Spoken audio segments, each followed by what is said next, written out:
देखिए आपका the dowry provision act 1961 शुरू किया गया है। फिर एक बार इसको दोहराया जाए, क्योंकि बार बात ना करिए भाई, बार बार आपका रिवीजन की भी आवश्यकता है, क्योंकि आप लोगों के लिए भाई, जो लोग बिहार के लिए नहीं पढ़े हैं उनके लिए नया ही कानून है। वैसे बिहार के लिए आपका 2 बार हमने पढ़ाया था इस कानून को, लेकिन आप लोग जो लोग बिहार के लिए नहीं पढ़े हैं मेंस के लिए, उनके लिए तो बिल्कुल नया है। तो इसका उपाय ये है कि लगातार इसको दोहराया जाए, और एग्जाम के लास्ट में एक दिन में एक कानून आपका जो भी रहेगा मेन वो लास्ट में 1 घंटा एक्स्ट्रा लेकर एक दिन में एक कानून का रिवीजन करा देंगे। क्योंकि एक बार में पढ़ने से हो सकता है याद ना हो, फिर भी हम बार बार जब तक पढ़ाता रहेगा आदमी तब तक दोहराता रहेगा, क्योंकि बार बार सुनने से ही ये बातें याद होंगी। वो किताब उताब पोथी पतरा लोग खरीद के उससे काम नहीं चलेगा। किताबें तो सैकड़ों लोग रखेंगे अलमारी में सजा के, लेकिन किताब नहीं पढ़ा देगी, पढ़ना आप ही को पड़ेगा। और देखिए डावरी एक्ट, पहला क्वेश्चन हमने बताया था कि दहेज अधिनियम का मुख्य उद्देश्य पूछ सकता है दहेज लेना और दहेज देना दोनों को क्या करना, रोकना, प्रतिषिद्ध करना। दूसरा क्वेश्चन, इस कानून को पास करने के लिए सर्वप्रथम संसद की ज्वाइंट सीटिंग बताई गई। कल आ ही जाएगा, आपका अनुच्छेद 100 चल रहा है, तो 100, 101, 102, 103, 104, 105, 106, 107 और 108, यहाँ तक तो पहुँचा ही देंगे खींच के कल। और ज्वाइंट सीटिंग में जो टेक्निकल क्वेश्चन बनता है वह भी बताया जाएगा। तो ज्वाइंट सीटिंग कौन बुलाता है? राष्ट्रपति। अध्यक्षता कौन करता है? लोकसभा अध्यक्ष। किस राष्ट्रपति ने बुलाया था? पूछ ले, राजेंद्र प्रसाद ने। कब हुआ था? डेट याद रखिए, 6 और 9 मई 1961। और ये कानून पास हुआ। फिर राष्ट्रपति ने अनुमति प्रदान की, डेट याद रखिए, 20 मई 1961। किस राष्ट्रपति ने अनुमति प्रदान की? डॉक्टर राजेंद्र प्रसाद ने। यही तारीख कानून के निर्माण की क्या होती है? तारीख। फिर प्रवर्तन तिथि याद रखिए, पूछा जाता है, ये चांस है पूछने का, 1 जुलाई 1961। कितनी धाराएं हैं? कल रटवा गया था, 10। दहेज की परिभाषा पूछी जाती है, किस धारा में दी गई है? 2 में। ये भी याद रखिए। इसके बाद आपका समाजशास्त्री विचारधारा से भी जुड़ा जोड़ा गया था, आज भी हम पढ़ाए थे, सोशलिस्ट थ्योरी, आगे भी पढ़ाएंगे, अभी कल तक तो चलेगा ही। समाजशास्त्री विचारधारा ये कहती है कि केवल झौवा भर मैंने बहुत ज्यादा कानून बनाइए, कानून बने हैं, तो क्या वे कानून समाज में अप्लाई हो रहे हैं कि नहीं? और नहीं अप्लाई हो रहे हैं तो क्यों नहीं हो रहे हैं? तो ऐसा कानून में परिवर्तन करिए कि वो समाज में क्या हो, लागू। लेकिन सीधे ये कानून विपरीत जाता है। आपका कानून है, लेकिन समाज में क्रियाशीलता इसकी दिखती है कि नहीं? नहीं दिखती। और कई उदाहरण मैं पहले दिन बताया था, बार बार अब उदाहरण नहीं बताया जाएगा। दूसरा आपका उद्देश्य के बाद अब सेक्शन पर आ जाइए। सेक्शन 1 में क्या है? संक्षिप्त नाम, विस्तार और प्रारंभ। नाम मैं बता दिया था, दहेज प्रतिषेध अधिनियम 1961। विस्तार, संपूर्ण भारत में। जम्मू कश्मीर राज्य में पूछ सकता है कि कब लागू हुआ, 31 अक्टूबर 2019 को। और ये प्रवर्तन, तो प्रवर्तन 1 जुलाई 1961। धारा 1 समाप्त। इसके बाद धारा 2 बहुत महत्वपूर्ण है। धारा 2 में डावरी की परिभाषा है, तो फिर एक बार याद रखिए, दहेज आपका किस रूप में दिया जा सकता है? संपत्ति, मूल्यवान प्रतिभूति, दोनों, इनमें से कोई नहीं। हाँ, विवाह के संबंध में दिया जाता है।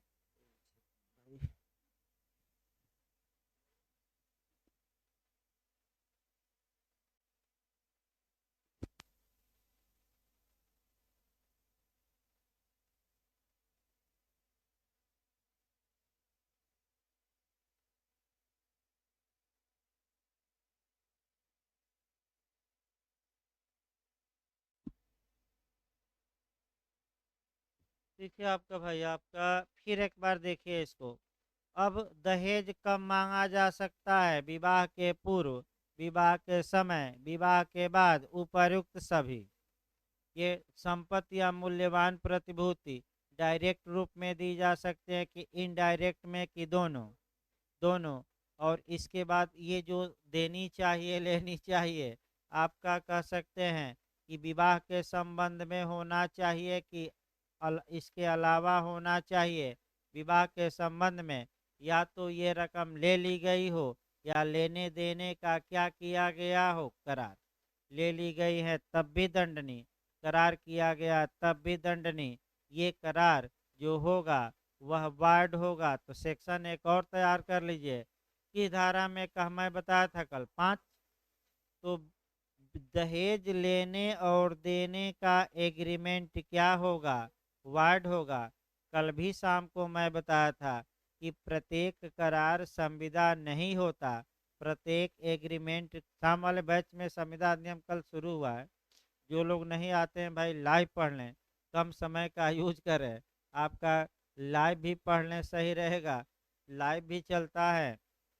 तो कल ही मैं बताया था, इसी उदाहरण पर धारा 5 फिर हमको रिलेट कर रहे हैं एक बार, क्योंकि रिवीजन कराना जरूरी है। प्रत्येक एग्रीमेंट कॉन्ट्रैक्ट में कन्वर्ट नहीं होता। केवल वही एग्रीमेंट कॉन्ट्रैक्ट होंगे जो सेक्शन 10 की शर्तों को फुल फिल करें। तो अर्थात इसका मतलब कि दहेज लेने और देने का जो समझौता हुआ, अभी लिया नहीं, दिया नहीं गया, ये समझौता ही शून्य होगा तो क्या संविदा तक पहुंचेगा कि नहीं? नहीं। तो आखिर शून्य होगा तो किस सेक्शन में जाएगा? 23, संविदा अधिनियम की धारा 23। ये याद रखिए। आगे बढ़ा जाए। अब मूल्यवान प्रतिभूति का मतलब कहाँ से निकाला जाएगा? वैल्यूएबल सिक्योरिटी का, जो आईपीसी की धारा में? 30 में। और किसे दहेज नहीं माना जाएगा? दो चीजें अभी याद रखिए। विवाह के समय स्वेच्छा से एक पक्षकार द्वारा दूसरे को, या एक पक्षकार के नातेदारों द्वारा दूसरे पक्षकार को स्वेच्छा से जो गिफ्ट दिया जाता है, उसे दहेज की कैटेगरी में। लेकिन वह गिफ्ट इस अनुसूची में दिए गए आपका प्रावधानों के अधीन हो। लिस्ट बनी है कि कितना दे सकते हैं, तो बाद में बताया जाएगा। दूसरा जो क्वेश्चन पूछ सकता है कि किसे दहेज नहीं माना जाएगा, तो जो मुस्लिम पर्सनल लॉ है, यानी कि शरीयत लॉ। अब शरीयत लॉ समझिए भाई, शरिया क्या होती है। देखिए, अगर कोई पूछे कि आपका शरीयत लॉ क्या है, तो आप एक लाइन में जवाब दे दीजिए कि जो कानून कुरान में लिखा गया है उसी को शरीयत लॉ कहते हैं। और कुरान में लिखी गई बातों के आधार पर भारत की संसद ने 1937 में शरीयत लॉ पास किया। और जो मुस्लिम पर्सनल विधि में जो लिखा है उसी को शरीयत लॉ कहते हैं। तो मुस्लिम पर्सनल लॉ के अनुसार जो मेहर होता है, जो डावर होता है, उसे डावरी यानी कि दहेज की कैटेगरी में रखा गया है कि नहीं? नहीं। कल मैं पूरी तरह बताया था डावर क्या है। तो मेहर वह धनराशि है जो विवाह के आवश्यक परिणाम के रूप में पति द्वारा पत्नी को दी जाती है। अब इसका उद्देश्य क्या है? उद्देश्य भी कभी काल पूछा जाता है। तो भाई बहुत लंबा चल जाएगा, यही रोका जाए, क्योंकि इतिहास में हल्का सा बताया था। वो मुस्लिम लॉ का विषय बहुत लंबा हो जाएगा, इसलिए इसको रोक कर अगली धारा चला जाए। अब सेक्शन 3 निकालिए। सेक्शन 3। एक एक छोटी छोटी बातों पर गौर करिए, मैं बता दूं, कंपटीशन है, ये एलएलबी नहीं है। दहेज देने या दहेज लेने के लिए शास्ति। तो पहले तो आप प्रियम्बल से शुरू करिए। इस अधिनियम का मुख्य उद्देश्य क्या है? तो शुरुआती दौर में ही प्रियम्बल में दिया है, दहेज लेना और दहेज देना दोनों को क्या करना? प्रोहिबिटेट करना। प्रतिषिद्ध करना और रोक देना। तो दहेज देने और दहेज लेने के लिए जो व्यक्ति दहेज देगा, जो व्यक्ति दहेज लेगा, वो दोनों सेंसन का भागी होगा। सेंसन का मतलब दंड का भागी होगा। तो अगला क्वेश्चन, दहेज लेने एवं देने को किस सेक्शन के तहत दंडनीय बनाया गया है? 3। सेंसन को जब भी पढ़िए तो थोड़ा जूरिस्प्रूडेंस में भी याद रखिएगा। अभी हमने आपका रुडोल्फ वान इहरिंग का भी उदाहरण बताया कि बिना उत्पीड़न या बिना शास्ति या बिना दंड के कानून अगर बना दिया जाए तो उसका वह कानून वैसे ही होगा जैसे आग है, लेकिन वह जलाती नहीं है, और प्रकाश है लेकिन उजाला नहीं। ये किसने कहा है वाक्य? तो रुडोल्फ वान इहरिंग। यही कोरिलेशन है। और जो 2 8 सवा 2 माह बचा है आपके लिए, रोज आप कुछ न कुछ दिमाग में बैठाइए। कम से कम एक बार नहीं बैठेगा तो मैं लगातार आपका 10 बार बताऊंगा, एक बार भी तो दिमाग में बैठेगा। और यही समय है दिमाग स्थिर करके आपका पढ़ने का भी। फिर इसके बाद 2 3 साल तफरीही मचाना है। इसके बाद तो 2 माह एकदम तन मन से लग जाइए, आपका अच्छे से पढ़िए, आपका अपने व्यक्तिगत कार्यों को कम करिए और पढ़ाई पर क्या करिए, ज़्यादा ध्यान। इसके बाद देखिए, आपका फिर मैं बता दूं, आयोग ये नहीं जानता कि आप बीमार थे, आपके पिताजी बीमार थे, आपको कोई रोग हो गया, आपकी क्या समस्या है। आयोग से इसका कोई मतलब नहीं है। आयोग बस ये देखता है कि जब आप परीक्षा में गए तो कितना क्वेश्चन अचीव करे। तो तमाम लोग कहते हैं ये समस्या वो समस्या, पिता नहीं है, माता नहीं है, मैं कैसे पढ़ूं, ये करूं। ये सब समस्याएं, तमाम उदाहरण विद्यमान हैं जहां की व्यक्ति इन समस्याओं से पार पाके और आगे बढ़ा है। तो ये समस्याएं हैं तो थोड़ा कठिनाई जरूर होगी, लेकिन पढ़ाई में बाधा नहीं आएगी अगर व्यक्ति हिम्मती हैं कि हम पढ़कर ही दम लेंगे। तमाम उदाहरण बिहार में भी जे में निकला था, आपका तमाम दृष्टांत निकलते रहते हैं। जैसे कहा जाता है कि बबुआ नजीर बन गया, तो नजीर निकलते रहते हैं पेपर में। अगला देखिए, तो सेंसन को आप आस्टिन से भी एक बार जोड़ दीजिए कि विधि संप्रभु का क्या है? समादेश। तो समादेश के अंतर्गत कर्तव्य छुपा रहता है कि जो कमांड या इच्छा संप्रभु ने दे दी, उस इच्छा का व्यक्ति सम्मान करे। तो कर्तव्य किसके ऊपर हो गया? व्यक्तियों के। अगर व्यक्ति अपना कर्तव्य नहीं निभाते, समादेश का पालन नहीं करते, तो ये जो संप्रभु हैं व्यक्तियों को सेंसन देगा। सेंसन मैंने शास्ति देगा, अनुशास्ति देगा, यानी कि डरवा रहा है कि पालन करो नहीं तो तुम्हें क्या करेंगे? दंड। उसी प्रकार ये कानून भी डरवा रहा है कि अगर दहेज लिए, दहेज दिए, तो धारा 3 में तुम क्या पाओगे? सजा। तो फिर केल्सन पर जोड़िए, केल्सन की थ्योरी देखिए, आपका यही मेन है। हेंस केल्सन विधिक चाहिए और नैतिक चाहिए में क्या बताते हैं अंतर? अगर दहेज लेना और देना प्रतिषिद्ध है तो हेंस केल्सन विधिक चाहिए में कहते हैं कि उसके लिए दंड होना चाहिए। तो धारा 3 में है ही। अब दंड मिला कि नहीं, ये कौन सा चाहिए हो जाएगा? नैतिक। इससे जूरिस्प्रूडेंस का कोई मतलब। तो 4 5 एंगल से सेंसन को बताया गया। अब सेंसन देखिए, यदि कोई व्यक्ति इस अधिनियम के प्रारंभ के पश्चात, तो पहला नियम याद रखिए, इस अधिनियम का प्रारंभ कब हुआ? फिर एक बार तैयार रखिए, कब लागू हुआ ये कानून? 1 जुलाई 1961। इसका मतलब ये हुआ कि अगर कोई व्यक्ति 1 जुलाई 1961 के पहले दहेज मांगा था तो क्या ये कानून अप्लाई होगा? नहीं। तो अब कानून का नेचर देखिए कैसे क्वेश्चन बनता है। पहला शब्द हमने उठाया है, कानून का जो इफेक्ट होता है वह दो होता है, एक प्रास्पेक्टिव और एक रिप्रास्पेक्टिव। प्रास्पेक्टिव मने भविष्य लक्ष्य और एक रिप्रास्पेक्टिव मने भूत लक्ष्य। अब थोड़ा संविधान से जोड़िए। किस वाद में भविष्य लक्ष्य विनिर्णय प्रास्पेक्टिव ओवर रूलिंग या भविष्य लक्ष्य विनिर्णय का सिद्धांत प्रतिपादित किया गया? ये क्वेश्चन जे में भी कई बार रिपीट किया है, फिर रिपीट करने का चांस है। गोलकनाथ, यानी कि निर्णय तो हम दे रहे हैं, लेकिन ये निर्णय बैक कार्यों के लिए नहीं, बल्कि क्या, आगे के लिए। जो कार्य हो चुका है वो सही, आगे से आप न करिए। तो अब जो क्वेश्चन यहाँ बन सकता है टेक्निकल, अगर अच्छा बने, दहेज अधिनियम का इफेक्ट क्या होगा?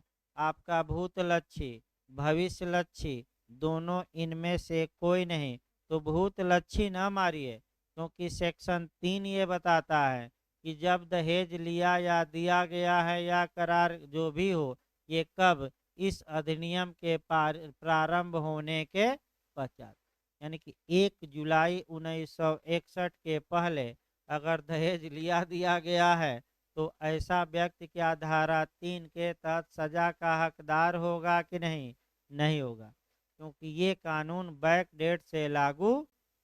तो मूल अधिकार पूछा जाता है, मूल अधिकार का प्रभाव बताइए। तो भूत लक्ष्य की, भविष्य लक्ष्य की, दोनों। भविष्य लक्ष्य मूल अधिकार किस तारीख से हमें प्राप्त हुए हैं? 26 जनवरी 1950। तो क्या पीछे वाले बैक डेट से मांगेंगे? तो एविडेंस का भी प्रभाव पूछा जाता है, दोनों मार कर आइए। लेकिन जैसे ही कॉन्ट्रैक्ट का प्रभाव सीपीसी का पूछे, भूत लक्ष्य नहीं है, केवल क्या है? भविष्य लक्ष्य। ये क्वेश्चन एक बन जाता है। अगला शब्द देखिए, यदि कोई व्यक्ति इस अधिनियम के प्रारंभ के पश्चात दहेज देगा या लेगा, अथवा दहेज देना या लेना दुष्प्रेरित करेगा। 4 शब्द फिर आइए। अब दहेज देगा या लेगा, तो दहेज का मतलब कहाँ से निकाला जाएगा? धारा 2 से, यानी कि धारा 2 वाली जो संपत्ति या मूल्यवान प्रतिभूति है, उसको लेने वाला भी दंडनीय होगा, और क्या करने वाला? देने वाला। या देने या लेने को दुष्प्रेरित करेगा। अब दुष्प्रेरित करेगा मतलब क्या हुआ? तो दुष्प्रेरण थोड़ा देखिए, तब तो दुष्प्रेरित कराया जाएगा। दुष्प्रेरण देखिए भाई, बताना पड़ेगा आईपीसी में जाकर 107 से। देखिए, एक क्वेश्चन यहाँ से भी पूछा जाता है। दुष्प्रेरण का शाब्द, एबेटमेंट का शाब्दिक अर्थ होता है उकसा देना, प्रेरित कर देना, उत्प्रेरित कर देना। शॉर्टकट में आजकल नया शब्द उत्पन्न हुआ, ब्रेन वॉश कर देना, यानी कि ब्रेन वॉश कर देना। दुष्प्रेरण 3 प्रकार से किया जा सकता है। दुष्प्रेरण की परिभाषा आईपीसी के किस सेक्शन में दी गई है? 107। तो 3 प्रकार बता दीजिए, क्रम से याद रखिए, 2 बार रिपीट किया है क्वेश्चन। पहला उकसाकर, दूसरा षड्यंत्र द्वारा, और तीसरा शासय। फिर याद रखिए, फर्स्ट खंड में किसके द्वारा? उकसाकर। सेकंड में षड्यंत्र द्वारा। थर्ड में तो आपका यूपीजे में, यूपीएपीओ में सेकंड वाला पूछा गया है कि ट्रांसपेरेंसी द्वारा एबेटमेंट सीधे कहाँ निगमित है? तो 107 के किस क्लाज में? सेकंड में। ये पूछा जा चुका है, क्वेश्चन रिपीट कर सकता है। तो यानी कि अब यहाँ दहेज लेने और देने को उत्प्रेरित करवा दीजिए।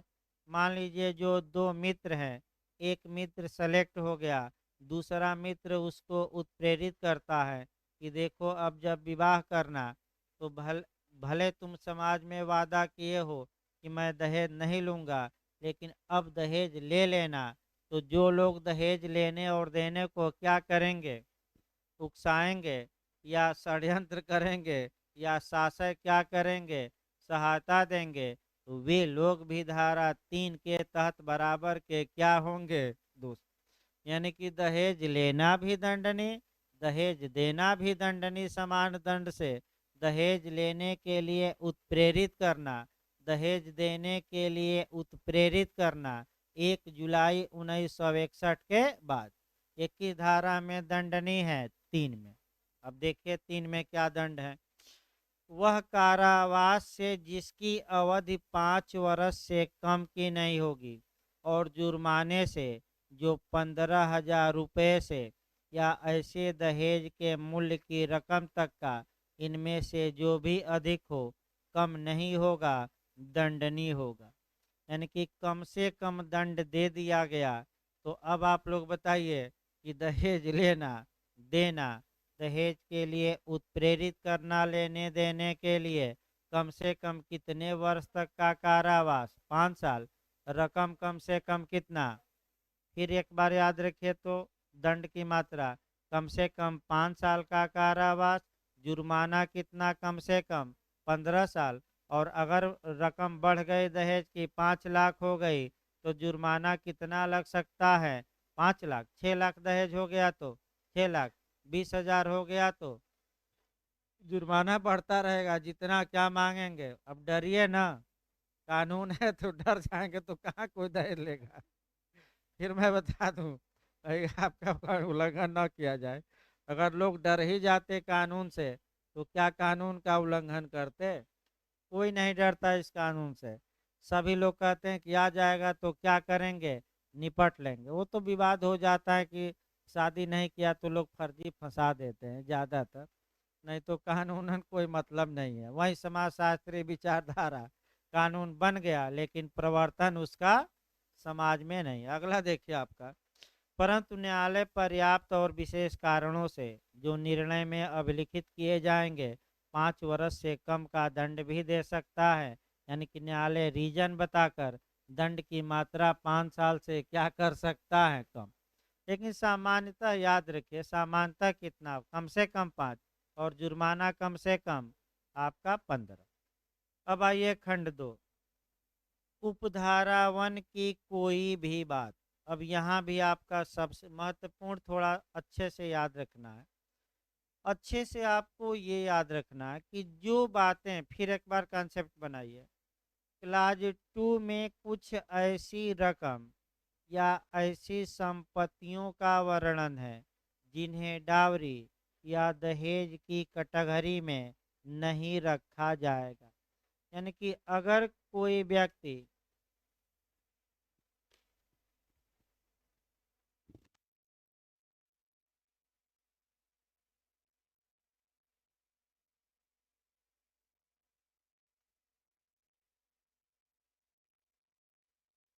फिर एक बार इसको कंसेप्ट बनाइए, इसको धारा 2 से भी कोरिलेट करना है। अगर क्लाज 2 में कोई बात आ जाती है तो पहला नियम वह डावरी या दहेज की कैटेगरी में नहीं मानी जाएगी और व्यक्ति धारा 3 के तहत दंड का भागी नहीं होगा। तो पहले तो धारा 2 से उठाइए। धारा 2 में हमने एक सिद्धांत बताया था कि मुस्लिम विध के तहत जो मेहर की रकम होती है क्या उसे दहेज माना जाएगा कि नहीं? नहीं। तो मेहर के मामलों में क्या धारा 3 लागू होगी कि नहीं होगी? नहीं। अन्य अपवाद कहाँ दिए गए हैं? क्लास 2 में। देखिए क्लास 2, ऐसी भेंटों को जो वधु को विवाह के समय उस निमित्त कोई मांग किए बिना दी जाती है या या उनके संबंध में लागू नहीं होती, परंतु यह तब जबकि ऐसी भेंटें इस अधिनियम के तहत बनाए गए नियमों के अनुसार रखी गई सूची में दर्ज की जाती हैं। लिस्ट बनाइए प्रारूप में कि क्या क्या हमने दिया। तो पहला नियम देखिए, यानी कि विवाह के समय वधु को वर पक्ष द्वारा, विवाह के समय, फिर सतर्क रहिएगा, विवाह के पहले बाद में नहीं, अगर विवाह के समय वधु को आपका वर पक्ष द्वारा अगर कोई उपहार दिया जाता है, वो भी वधु पक्ष द्वारा बिना मांगे, तो क्या इसे डावरी माना जाएगा कि नहीं? नहीं। फिर एक बार, मांग करने पर कि बिना मांगे? किसके द्वारा? पहला नियम है वर पक्ष द्वारा। किसको? वधु को। विवाह के समय की पूर्व की पश्चात? विवाह मांगने पर कि बिना मांगे? सतर्क रहेगा। और किस टाइम भी याद रखिए, विवाह जैसे कि टाइम पर आपका क्वेश्चन बनता है, फिर कोरिलेट किया जाए। 2 क्वेश्चन, एक आईपीसी की धारा 84 से और दूसरा कॉन्ट्रैक्ट की धारा 12 याद रखिएगा। कब अनसाउंड माइंड कब होना चाहिए? अपराध के पहले कि अपराध के बाद कि अपराध करते समय, तब बचाव मिलेगा। 84 का आईपीसी। अब कॉन्ट्रैक्ट में अगर वह एग्रीमेंट करता है तो अनसाउंड माइंड कब हो? एग्रीमेंट के पहले कि एग्रीमेंट के बाद कि एग्रीमेंट करते समय? एग्रीमेंट का उसी प्रकार यहाँ भी जोड़ लीजिए। विवाह के समय वधु पक्ष ने मांग नहीं की, लेकिन वर पक्ष ने स्वेच्छा से कुछ वस्तुएं किसको दी विवाह के समय? वधु पक्ष को। तो क्या ऐसी दशा में धारा 3 अप्लाई होगी कि नहीं? नहीं होगी। तो पहला मेहर हो गया और दूसरा किसको दिया गया पैसा धन? वधु पक्ष वधु को, लेकिन टाइम याद रखिए विवाह के समय। मांगने पर कि बिना मांगने पर? बिना मांगे। दूसरा, ऐसी भेंटों को जो वर को विवाह के समय दी जाती हैं और आपका बिना मांगे। फिर अब उल्टा नियम आइए। अगर वधु पक्ष द्वारा वर को आपका कुछ उपहार या भेंट या गिफ्ट या दिया जाता है और वर पक्ष ने क्या डिमांड किया है कि नहीं किया है? डिमांड नहीं किया है और स्वेच्छा से यानी कि स्वेच्छा से दी जा रही हैं, लेकिन कब? विवाह के पूर्व की समय की बाद में? विवाह के समय। तो क्या इसे धारा 2 के तहत दहेज माना जाएगा कि नहीं? नहीं। और धारा 3 के तहत ऐसा व्यक्ति दंड का भागी नहीं होगा। लेकिन अब देखिए क्या होता है। विवाह हो रहा था, उसी समय लड़का कुंगड़ा जैसे मुंह फैला लिया, यानी कि आपका सुरसा जैसे मुंह फैला लिया। भाई बुरा ना लगे कि जब तक फटफटिया की चाबी नहीं मिल जाती तब तक 7वां फेरा मैं क्या करूंगा? लूंगा कि नहीं लूंगा? तो बताइए, स्वेच्छा से दिया गया कि आपका मांग करने पर और विवाह के समय, तो क्या दहेज माना जाएगा कि नहीं? और मान लीजिए कि ससुर जी आए, विवाह हो रहा है, फटफटिया की चाबी दे दिए, तो ये स्वेच्छा से दिए, तो ये विवाह के समय दे दिए हैं, तो ये दहेज माना जाएगा कि नहीं? नहीं। क्योंकि कैसा दिया गया? मांगने पर कि बिना मांगे? स्वेच्छा से मने बिना मांग। 3 ऑप्शन हुए। चौथा देखिए, परंतु यह और कि जहाँ ऐसी भेंटें जो वधु द्वारा या उसकी ओर से या किसी व्यक्ति द्वारा जो वधु का नातेदार हैं दी जाती हैं, वहाँ ऐसी भेंटें अगर रूढ़िगत प्रकृति की हैं और उसका मूल्य ऐसे व्यक्ति की वित्तीय परिस्थिति को ध्यान में रखते हुए जिसके द्वारा या जिसकी ओर से ऐसी भेंटें दी गई हैं अधिक न हो। यानी कि इसका मतलब ये हुआ कि वधु पक्ष द्वारा या वधु के नातेदारों द्वारा आपका जो परंपराएं चली आ रही हैं उस परंपरा के अनुसार भेंट कुछ दी गई हैं, और जो लोग भेंट दिए हैं भेंट देने की हैसियत रखते थे कि नहीं? नहीं रखते थे।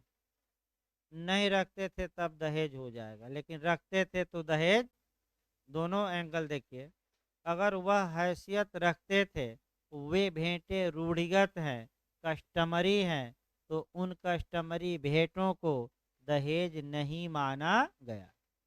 यानी कि कुल मिलाकर जुरिस्प्रूडेंशियल व्यू से अब हमेशा जोड़ते रहे हर एक कानून को। विधिशास्त्र का ऐतिहासिक विचारधारा देखिए। जो ये समाज के ट्रेडिशन है, कस्टम है, यूजेज हैं, यही तो कानून है। तो यहाँ भी तो पारंपरिक भेंटों को संरक्षण दिया गया है कि प्रथा के अनुसार जो भेंटें वधु पक्ष की ओर से दी जाती हैं उनको नातोदारों की ओर से दी जाती रही हैं, अगर वे भेंटें दी गई हैं और व्यक्ति उन भेंटों को देने का क्या रखता था? हैसियत माने सामर्थ, यानी कि पैसा रुपया उसके पास था, तो क्या ये भेंटें या ये प्रथागत भेंटें बताइए क्या दहेज मानी जाएंगी कि नहीं? नहीं। तो फिर एक बार आपका याद रखिए कि किसे डावरी नहीं माना जाएगा, यही याद रखिए। डावर को, विवाह के समय बिना मांगे वर पक्ष द्वारा वध को दिया गया भेंट, विवाह के समय बिना मांगे वधु पक्ष द्वारा वर को, और प्रथागत भेंटें। ये चार चीजों को क्या दहेज की कैटेगरी में रखा जाएगा कि नहीं? नहीं। तो चार अपवाद हैं। धारा 3 में अगर धारा 3 के तहत व्यक्ति कब दंडनीय नहीं होगा? जब मामला इन चार अपवादों में कहीं क्या हो, आ जाए। धारा 4 देखिए, बहुत छोटी धारा है ये, कम से कम धारा 4, दहेज मांगने के लिए शास्ति। तो फिर एक बताइए, अगर दहेज ले लिया या दे दिया तब धारा 3, और अगर दहेज केवल मांगा है, लिया दिया नहीं गया, तो कौन सी धारा? 4। और करार किया है तो कौन सी धारा? 5। अब विज्ञापन निकाला है तो 4 है। फिर एक बार धारा याद रखिए। तो बताइए, दहेज ले लिया, अभी दहेज मांगा है, अंतर है कि नहीं? तो किसमें दंड की मात्रा अधिक होनी चाहिए, ले लेने पर कि मांगने पर? अभी तो कितना दंड था? कम से कम 5 साल, कम से कम जुर्माना। लेकिन दहेज की मांग किया है लेने देने की, तो दंड की मात्रा बढ़ेगी कि थोड़ा कम होगी? तो दंड की मात्रा कल बताई जाएगी। आपका कम ही दंड है, ज़्यादा नहीं है, क्योंकि अभी तो दहेज बबुआ क्या किया है? मांगा है, लिया कहाँ है? इसके बाद आपका करार, विज्ञापन, अधिकारी, समाप्त कानून, और क्या। तो अच्छे से पढ़ा जाए क्योंकि छोटे कानून हैं। तो कल क्लास चलेगा भाई, कल धारा 4 बताई जाएगी, 4 भी हो जाएगी, 4 भी, 5 बता ही दिया गया है, 6, 1-2 धारा बड़ी है। 1-2 दिन और अच्छे से पढ़िए, उसके पूरा कानून पढ़ा दिया जाएगा तब लिखवा देंगे, क्योंकि 10 धारा है, कोई